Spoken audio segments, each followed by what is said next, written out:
ఏంటి ఇక్కడ కాలుతున్న వాసన వస్తుంది?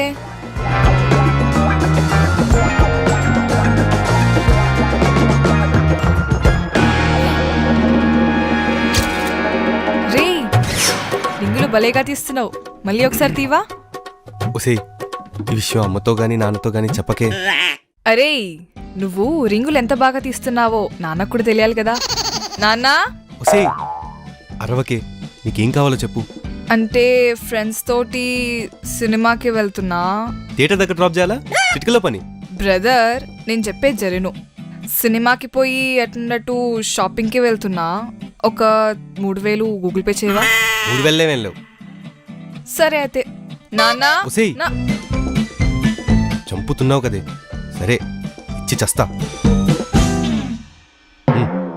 నీలాంటి అన్నయ్య ప్రతి చెల్లికి ఉండాలని ఆ దేవుణ్ణి కోరుకుంటున్నా. శూర్పణఖ రూపంలో పుట్టిన చెల్లివే నువ్వు.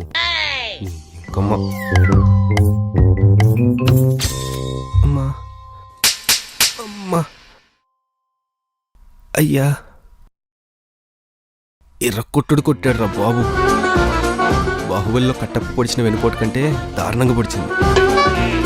అని చెప్తా దాని పని.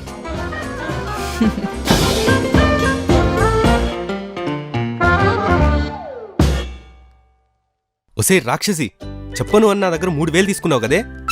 చూడు బ్రదర్, కూర్చోమా. చూడమ్మా, నేను చెప్పను అనింది ఎప్పటికీ చెప్పనని కాదు, ఆ ఒక్క పూటకి చెప్పను అన్నాను. అయినా నేను చెప్పనంటే నువ్వెలా నమ్మావురా? నా బుద్ధి గడ్డి తిని నమ్మాను. అయినా నువ్వు ఇలా వెన్నుపోటు పొడుస్తావు అనుకోలేదు. అది నీ బలహీనత, నన్నేం చేయమంటావు? ఇంకోసారి పొల్తా పడుకొని చూసుకోమా. ఒక్క ఛాన్స్, ఒక్క ఛాన్స్ రాని. నీకు చుక్కలు చూపించకపోతే నేను నీ అన్నయ్యనే కాదు. చూశారుగా ఎంత వైల్డ్గా ఉందో. ఇది దీని క్యారెక్టర్. మనం ఎంత సాఫ్ట్గా ఉంటామో మన చెల్లెళ్ళు అంతే ఆపోజిట్గా ఉంటారు. అయినా మీకు డౌట్ రావచ్చు, అలా ఉండేది ఇలా ఎలా మారిందని.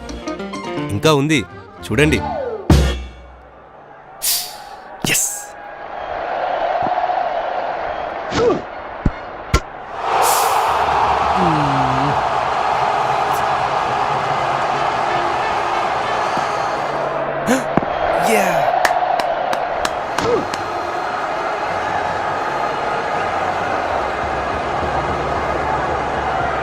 ఏరా, మ్యాచ్ ఉందా ఇవాళ? కళ్ళు కనిపించట్లేవా? సరే గాని మన టీం విన్ అవుతుందా లేదా ఆపోజిట్ టీం విన్ అవుతుందా? మన వాళ్ళే గెలిచేలా ఉన్నారు. ముందు కోహ్లీ వచ్చాడా రోహిత్ శర్మనా? రోహిత్ శర్మ. కోహ్లీ ఎప్పుడు వస్తాడు? రోహిత్ అవుట్ అయ్యాక. ఎప్పుడు అవుట్ అవుతాడు? ఒసేయ్, నీ క్రికెట్ గురించి తెలుసా లేకపోతే నన్ను ఎదవం చేయడానికి వచ్చి కూర్చున్నావా? ఇంక చేసేదేముంది, ఆల్రెడీ అదే కదా నువ్వు. నిన్ను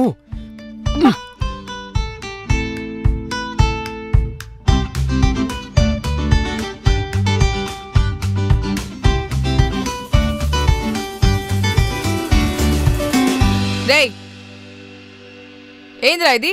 పెద్దోను అయింది షెల్లెన్ కొడతావా? ఎన్నిసార్లు చెప్పిన బుద్ధి రాదా నీకు? అమ్మా మొత్తం ఇదే చేసిందమ్మా. చూడరా దాని ముఖం ఎంత అమాయకంగా పెట్టిందో. అది ఎప్పుడైనా అల్లరి చేసుడు చూసినావా? ఎప్పుడు దాని మీద చాడీలు చెప్పుడే. పో, పై చదువుకోపో. నవ్వవే నవ్వు. ఏ పోరా. అమ్మా, దీనికి త్వరగా పెళ్లి చేసి పంపియే, నేను ఒక్కనే హ్యాపీగా ఉండొచ్చు. రేయ్, నువ్వే చేసుకొని మీ అత్తారింటికి పోరా, నేను ఇంట్లో హ్యాపీగా ఉంటా.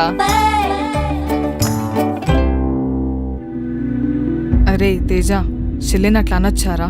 ఆడపిల్లలు ఇంటికి లక్ష్మీదేవి లెక్క. అది ఇంట్లో ఉన్నంత వరకేరా మనం హ్యాపీగా ఉండగలం. అదే ఒక్కసారి పెళ్లి చేసి పంపించేశాక అది దూరమైపోతున్న బాధ ఒక్కటే మనకుంటుంది. మేమున్నా లేకున్నా నువ్వు ఉన్నావని ధైర్యం దానికి ఇవ్వాలి. ఆడపిల్లలు ఏడిస్తే ఇంటికి మంచిది కాదు. ఇంకొకసారి దాన్ని ఏడిపించకు, సరేనా? అలాగే అమ్మా.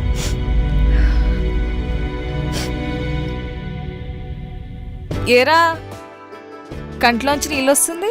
నా మీద అంత ప్రేమ ఉందా? ఏం లేదే, ఏదో డస్ట్ పడ్డది అంతే. తెలుసులే. నేను 12 నెలలు కష్టపడితే 12 లక్షలు సంపాదిస్తున్నా.